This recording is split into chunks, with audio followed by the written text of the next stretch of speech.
춘배의 똑똑한 부동산 시작하겠습니다. 오늘은 물가에 관해서 이야기를 좀 한번 해보려고 합니다. 부동산과 물가는 솔직히 뗄래야 뗄 수가 없는데 최근에 물가가 심상치 않기 때문에 제가 말씀드리는 거예요. 뉴스에서는 생활 물가가 많이 올랐다, 어떻게 됐다, 이런 식으로 말을 하는데 오늘 드디어 유류세를 인하한다는 이야기가 들리더라고요. 그만큼 유류세를 낮추지 않고서는 기름값이 계속 오른다는 거기 때문에 힘들다는 이야기죠.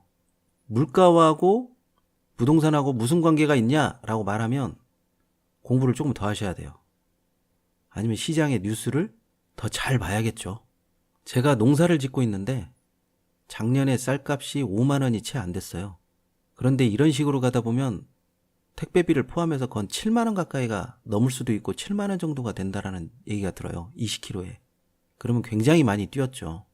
그런데 사실상 뚜껑을 열어놓고 보면 돈 값어치가 뛰었다라기보다는 돈 값어치가 그만큼 하락했다라는 얘기가 돼요. 다른 물가들이 뛰니까.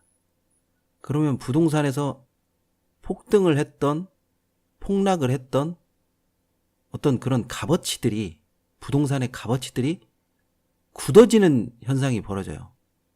단기간에 1억, 2억 오른 아파트가 저거는 너무 많이 올랐기 때문에 비싸다라고 하는 그 인식이 서서히 무너져 버려요. 물가 때문에. 그래, 쌀 한 가마니에 얼만데 몇 억짜리 하는 집이 저렇게 오르는 것은 당연한 거야 라는 식으로 물가가 굳어져요.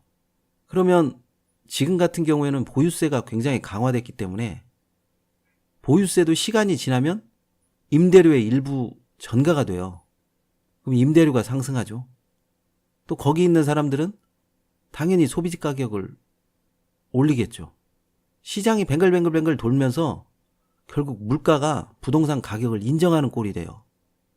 이게 원칙적으로 맞는 건데 정책을 만들고 정책을 가다듬는 분들은 부동산에 관한 시야가 부동산은 오르면 안 되는 것, 떨어져야 안정이라고 보시는 분들이 많기 때문에 지금 부동산이 지금 주춤주춤 하는 것도 별로 마음에 들지는 않을 겁니다, 아마.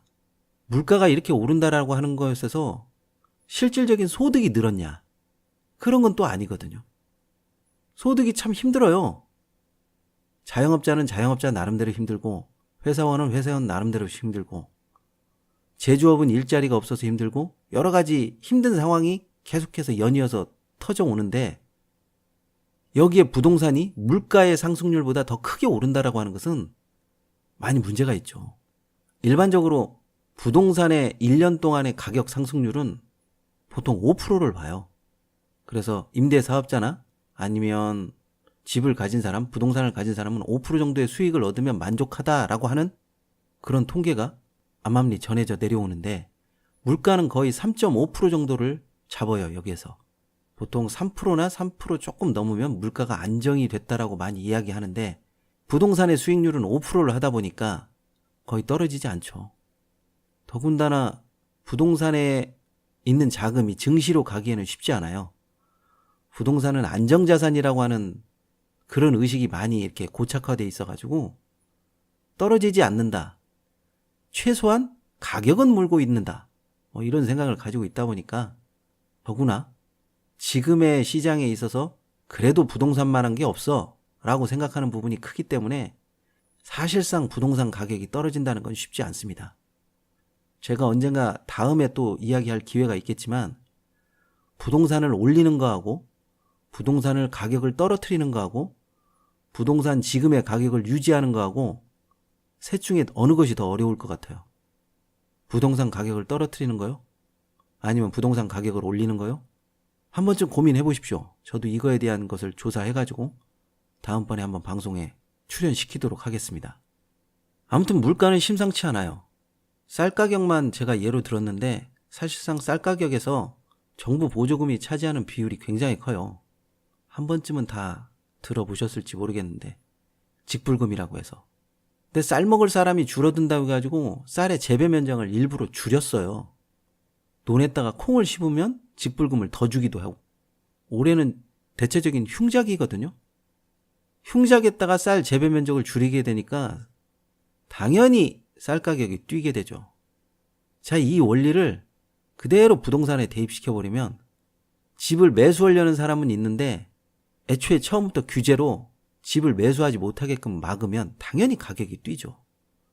여기에다 규제까지 세게 하면 처음에는 눈치를 실금실금 보더라도 나중에 되면 물가 때문에 그 가격을 인정하는 꼴이 돼요. 지금 정부가 보유세를 올리면 거래세를 낮춰야 되는 게 인지상정인데도 그렇게 하지 못하는 것은 거래세를 낮추면 그동안 올랐던 금액을 인정하는 꼴이 되기 때문에 그게 생각만큼 쉽지 않다는 거죠. 점점 상황이 꼬여가요. 안정적인 물가 관리라기보다는 이제 곧 겨울이 되는데 유류세라든지 가스비 같은 경우에는 공공요금 따라서 오르게끔 돼 있어요. 사실상 없는 사람이 내 집 마련을 한다든지 계층이 낮은 계층이 사다리를 타고 나서 그 위에 계층으로 올라가는 일은 웬만해서 일어나지 않죠. 지금 상황에서. 오히려 위에 있는 사람이 떨어지는 게 더 빠르겠네요. 물가가 심상치 않기 때문에 이 부분에 대한 것은 생각을 좀 많이 해야 될 필요가 있는 것 같아요. 과연 지금의 부동산 가격을 인정해야 할 것이냐, 아니면 더 오른다고 해야 될 것이냐. 저는 더 오른다에 한 표를 줍니다. 물가가 주춤주춤 하지가 않고 눈치를 보면서 오를 태세를 슬슬 준비 중이라는 느낌이 들어서요. 물가가 오른다라는 게 반드시 좋은 일만은 아니지만 부동산 투자자로서는 적어도 손해는 보지 않는다라는 의식이 밑바탕에 깔리게끔 해주죠. 연말 물가도 또 내년 초 물가도 면밀하게 지켜보시기 바랍니다.